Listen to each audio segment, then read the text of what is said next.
welcome to Art in the Village on this rainy day. It's a Thursday, it's the 13th of April, and I'm going to do a drawing session with you, which is based around a cactus.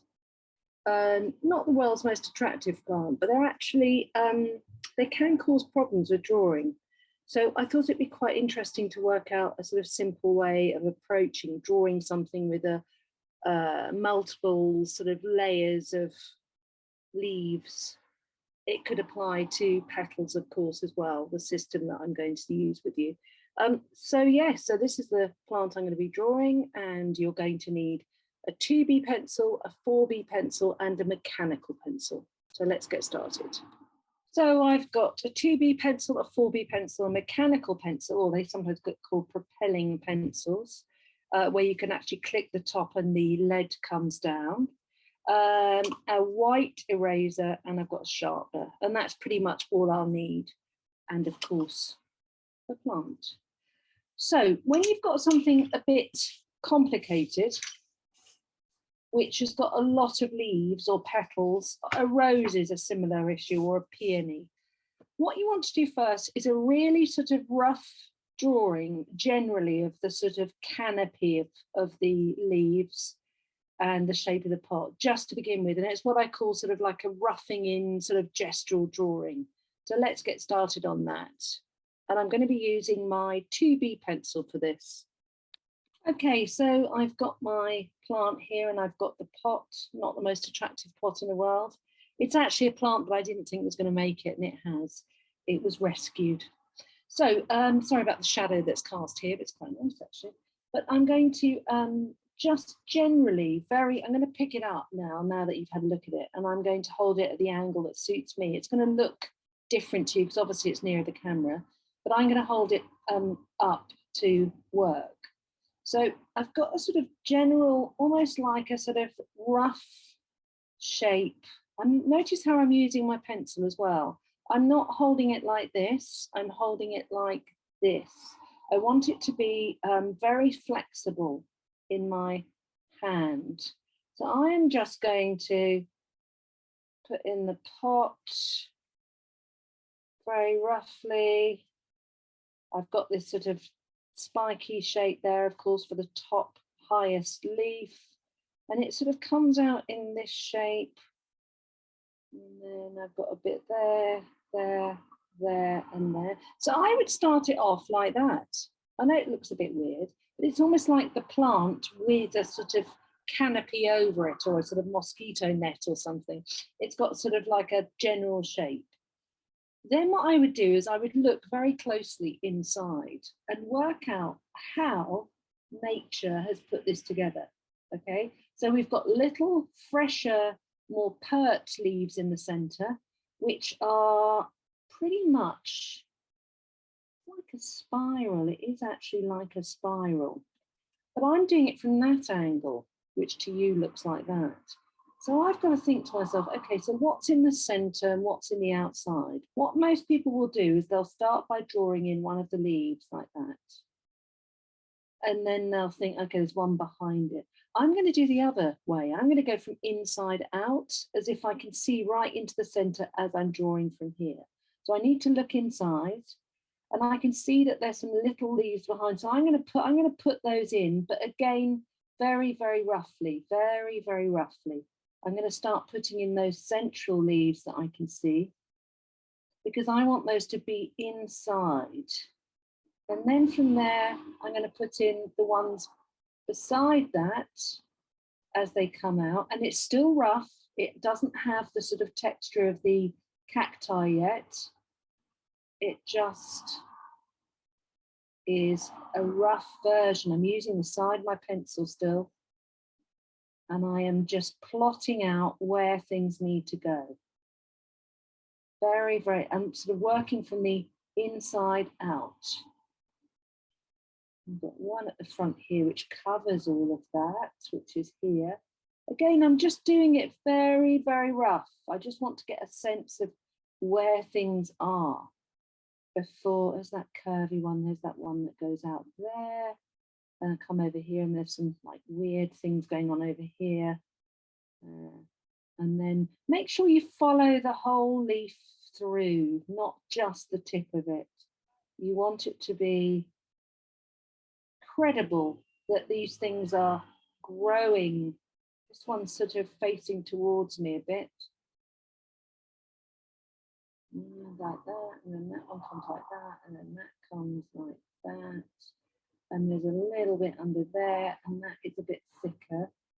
And then I've got the back of the pot coming towards me.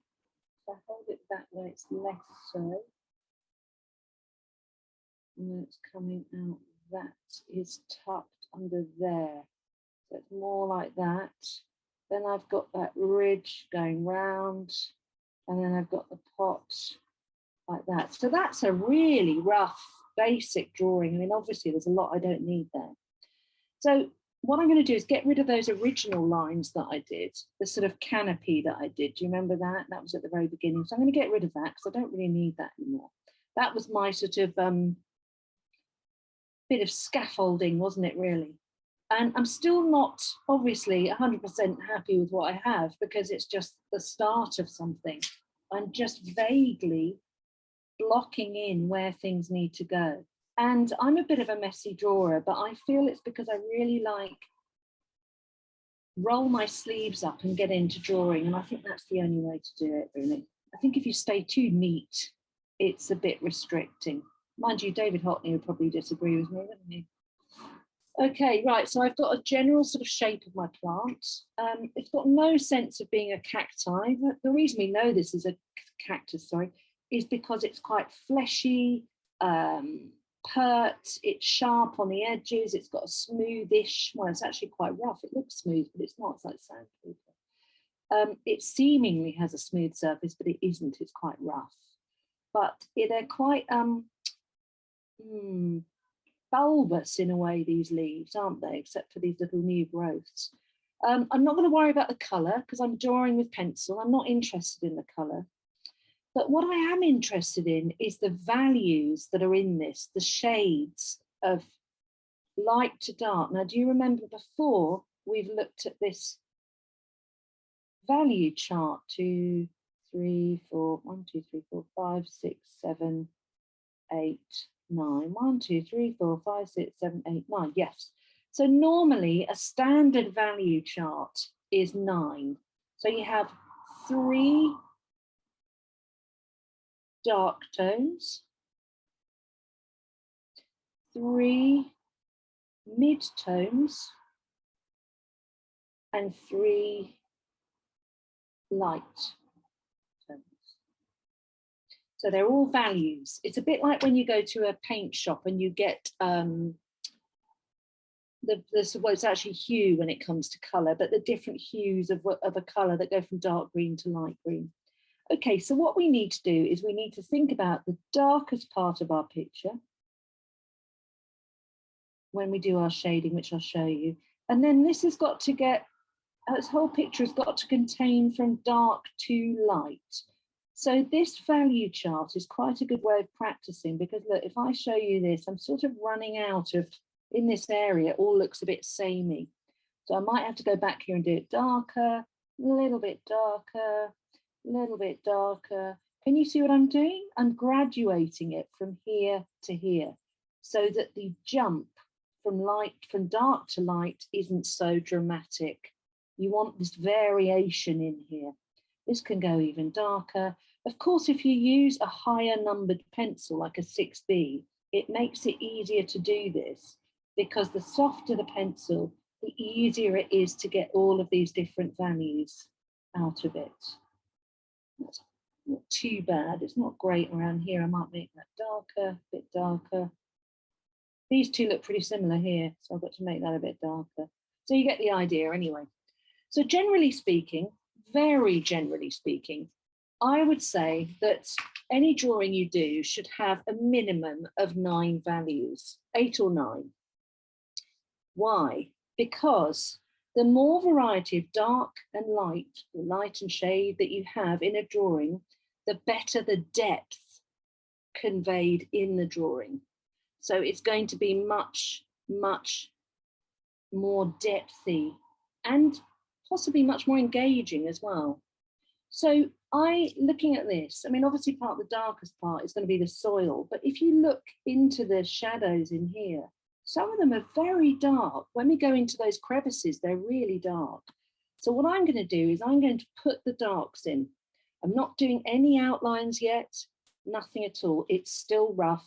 I'm going to go in and I'm going to put in the darks. I'm going to hold it back to where it was, which is there. And then I'm going to put in, using the side of the pencil, I'm going to put in these darks because they're really what are going to help give me the depth and the sense of 3-dimension. And again, it's still quite rough. It's a bit like plastering really, because when you start plastering, it all goes a bit rough and then you smooth it out towards the end. Well, that's my experience of plastering anyway. So I'm just doing some of the darkest parts in here, using the pencil, using it quite close to the tip. Can you see that? Because it gives me that extra pressure I can put on. So I'm just looking all around the plant and I'm finding where the darkest parts are. Generally speaking, they're going to be where leaves are close together because they're casting a shadow on each other. So this is the sort of bish, bash, bosh shading technique. I'm now going a little bit lighter. So I've done around here to start. I'm not at the darkest part. I'll tell you why. Because on any drawing, the darkest part is always the occlusion shadow where the object meets contact or makes contact with something. And that's the occlusion shadow. So the darkness we're using is around here. And then we're going to start using some of the lighter shading as well. Okay, so I'm still using the pencil, I'm blocking it in. And what will happen is it will start to sort of emerge without any outlines from the page. Sometimes it's difficult to talk and draw at the same time because you get engrossed in it. So look at all the different light and shade there. Now, the reason I'm doing it like this is because an outline really, the only reason we know something is outlined is because it has light and shade. The only reason we know something is 3-dimensional is because of light and shade. All around us in the world, if we didn't have light and shade, we wouldn't be able to tell what was 3-dimensional and what wasn't. So what's happening is, although it's very rough, I'm beginning to feel a sense of 3-dimension in this, and that's what starts to get quite exciting. Because this isn't, let's face it, the most exciting thing to draw. It's sort of a bit sad looking, but I'm going to make it fun for myself. If you can't have fun or enjoy your drawing, there's not much point, really. What's the point of really suffering trying to draw something and not enjoying it? I don't get it. Okay, so I'm moving along to the lighter shades now. So I'm not pressing so hard. And the lighter shades are generally coming from this direction because the light is coming from this direction. So my light is coming in that direction from the window. So a lot of this area is going to be lighter. And then just behind it is going to be darker. So some of these I might need to go back over these. You go back and forward, back and forward. If you need to go back to the darks, that's fine. Don't worry about it. And this is sort of like quite a lazy way of drawing, actually, because doing it like this, you get quite a lot of the complication sorted for you just by blocking in light and shade. You don't have, this is just one method of drawing. It's not the way I draw all the time, but when I'm doing something quite complex, I quite like doing it like this because it's labor saving. It's a little bit more fun because it starts to emerge. You see what's happening? It's beginning to emerge already, and I've hardly done anything. Not very much at all. So I'm going back in, get some more detail in there. I'm going to hold it back to how I had it because it's a bit confusing otherwise. That one there like that, that one like that, that one like that, that one like that. So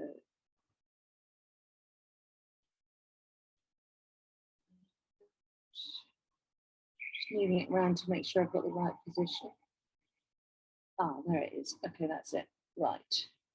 So there's light and dark in there, light here. You can use your finger to smudge if you want. There's some real dark in there that I've missed.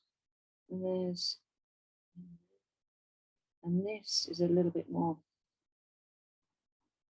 Okay, and that comes down. And the soil can be a lot darker.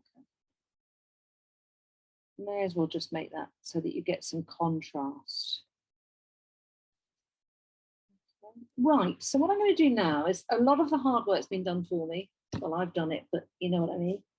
I'm going to go back in now with my 4B and try and get some of the extra dark bits. But I'm going to use the tip. And the reason is because if you look at the difference, if I use the side of the pencil, it's softer and smoother. If I use the tip, it's sharper and darker.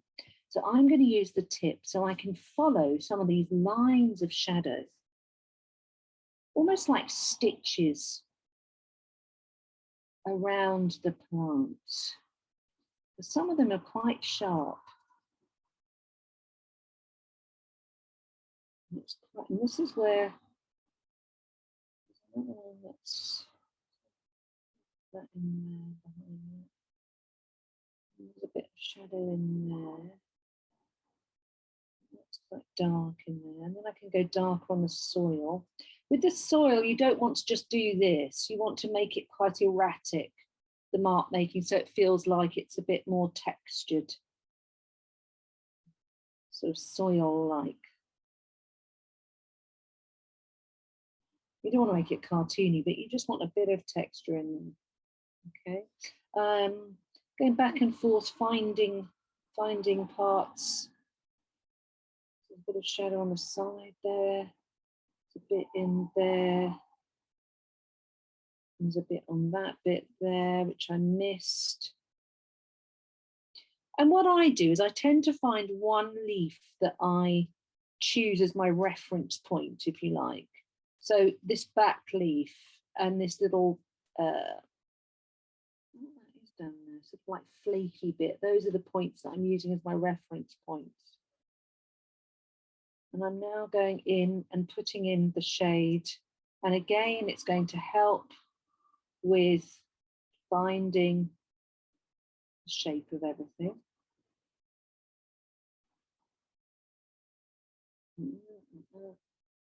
Okay. And once you're happy with the general light and shade, see, I've got in here, I've sort of neglected this a bit. There's a bit there that I've slightly neglected.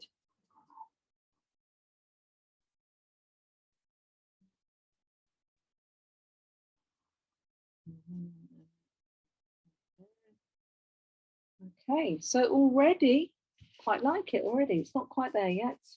It's a bit lopsided, isn't it? Because I'm drawing at an angle, but I can fix that. Okay, I'm not interested in the pot at all, really, at the moment. Now I have the luxury of doing some of the outline. So now I'm going to go to the cavalry, as I call it, the mechanical pencil. This is where you can go in and get this lovely detail. So I'm going to go in now and I'm going to find these nice pointy bits. I am outlining some of these. I'm not going to do an outline over everything, but I want to just pull out some of these points. And we're going to show you how to deal with this serrated edge as well later on. I'm going to show you that. But for now, let's just pull out some of these points. Don't do all of them. I'll tell you why, because it starts to look too contrived. Oops, starts to look too contrived. Pull that down a bit.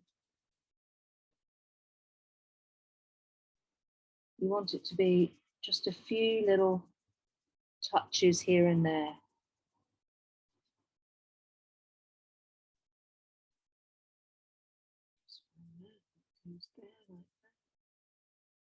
It's sort of similar when you're drawing a tree. You definitely don't want to put all the leaves in because it starts to look too cartoony.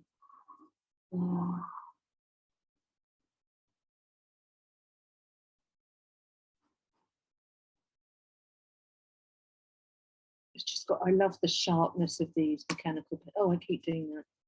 You see, I'm pressing too hard. I get excited and start drawing really a bit too. So I'm sort of doing, I almost describe it as doing like stitches of drawing rather than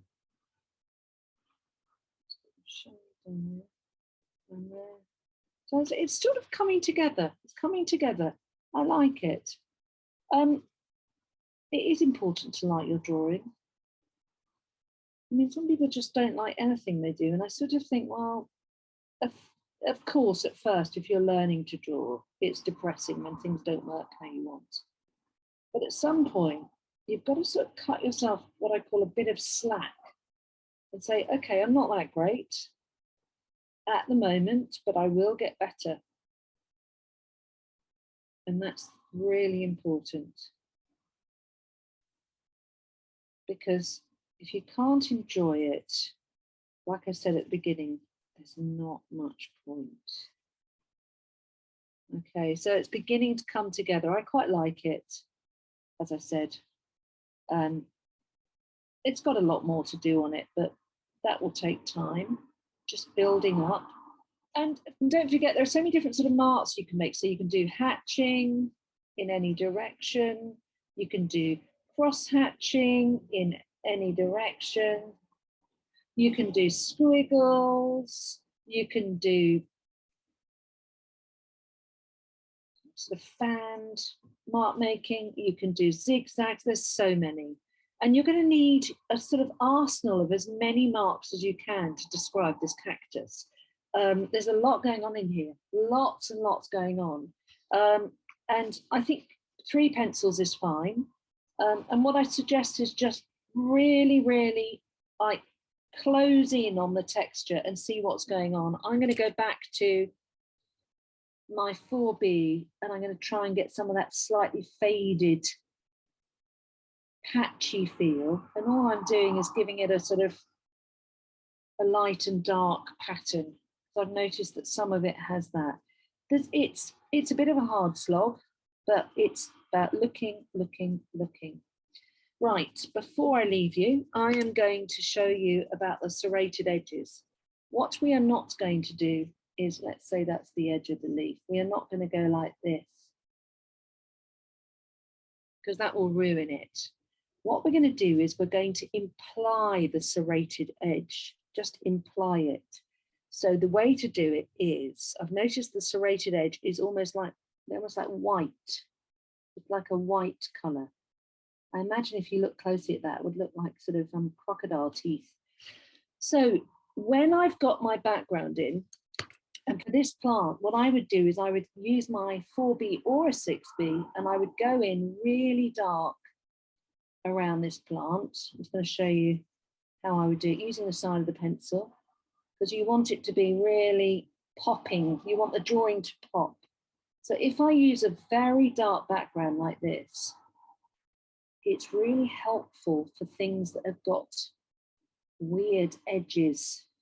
Well, it's not weird for a cactus, is it? But you know what I mean. So I'm going to do it as dark as I can. If you had a 6B, which I haven't got right with me this second, it's in the other rim, but with a 4B, go over a couple of times, go right up to the edge like that, because the background is what supports the outline of the objects. Okay, so there's your leaf. And it's got serrated edges. So how do you deal with that? Well, there are many different ways. What I suggest you do is a little old trick, which is to do the, show you what I'm doing. I'm lifting off little flecks by using the eraser, a small eraser, or you can cut your eraser to shape. And I'm just flicking like white bits around the edge, okay? So it's not going to look right straight away, but I'm just lifting off. And if your rubber gets dirty, you just need to clean it somewhere else on another bit of paper. Okay, so it's not going to look flicky yet, but we're going to get there. Little bits. It looks quite blurry, to be honest. But we haven't finished. You do need to keep cleaning the rubber actually, because the 4B is quite strong. Okay, so I've got a sort of blurry, nondescript sort of bit going on. Now I'm going to go back with my 2B, and I am going to create that serration by using what I've done to create that sharp edge. See that? I'm sort of implying it by just going around the edge like so. Can you see that? So it's implied, it's not perfectly even, but there is a sharpness there, and that's enough. You don't need to go overboard on things like that. Once you go overboard, it just starts to look, I don't know, a bit cartoony. So I'm just implying it a little bit. That's enough. You don't need to go full hell for leather on it or get a white pencil and do it. Don't do that. But it's important that you have a nice strong background for this. Let me just go to the bigger picture of it. So you can see where I've done that dark background, it really supports the plant, doesn't it? It really helps to make the plant look more three-dimensional. Obviously this pot needs sorting out, it's wonky, which is a very good reason and a good segue into telling you that all drawing really should be done at an angle on a board.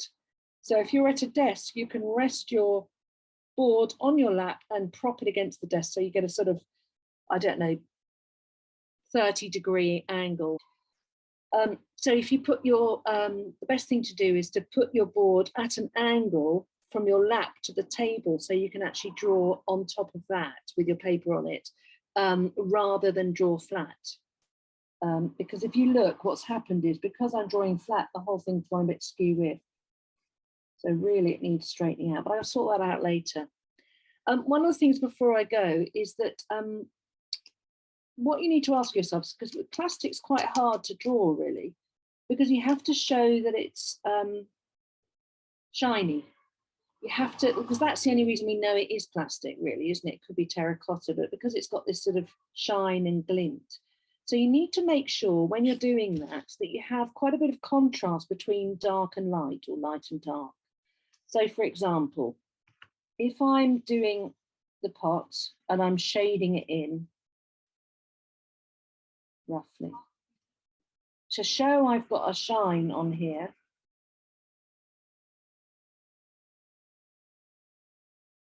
the cliched way would be just to do this, like in a cartoon, but that just looks a bit rough. So the best thing to do is to make your shine, because it's plastic and it's made in a factory, the shine is going to be pretty ordered, what's the word, sort of quite regular, because it's on a regular, even surface. So what I'm going to do is I'm going to do some bits darker and some bits lighter, like that. And then what I'm going to do is occasionally I can do a bit of lifting off, but I don't want to do it too much. Just a little bit here and there, so it's much more subtle, okay? You don't want it to be like, you know, like they'd have a shine, you know, in a cartoon, they might have a mirror and there'd be a shine like that. You don't want to do it too much like that because that looks a bit sort of over the top. So on your page, you don't need to have the value scale on your page, you can have it somewhere else. I would recommend you do that. And of course you wouldn't have all of this. And also think about your composition. I've done it centrally for you so that you could see on the page very easily, but there's nothing saying that you couldn't have, you know, you couldn't have it on one side. You know, you could have it over that side. Or even you could be looking down into it. Couldn't you? You could have the plant, you're looking into it with the pot like that, like a bird's eye view. Quite interesting. So think about composition, build up slowly with shade and light, or light and shade, and then eventually you'll find that the leaves will form, and then go in with your mechanical or propelling pencil and start to get the detail in. And then for the pot, You can use the 4B on the side, you can smudge it together, and then you can make darker areas next to the lights, the streaks of light, and then lift off some of those areas with little streaks of the rubber, not too much though. Okay, I hope you enjoyed that and that was useful. And you can always send your pictures to me at artinthevillageuk@gmail.com. It's artinthevillageuk@gmail.com, and I can see how you've got on.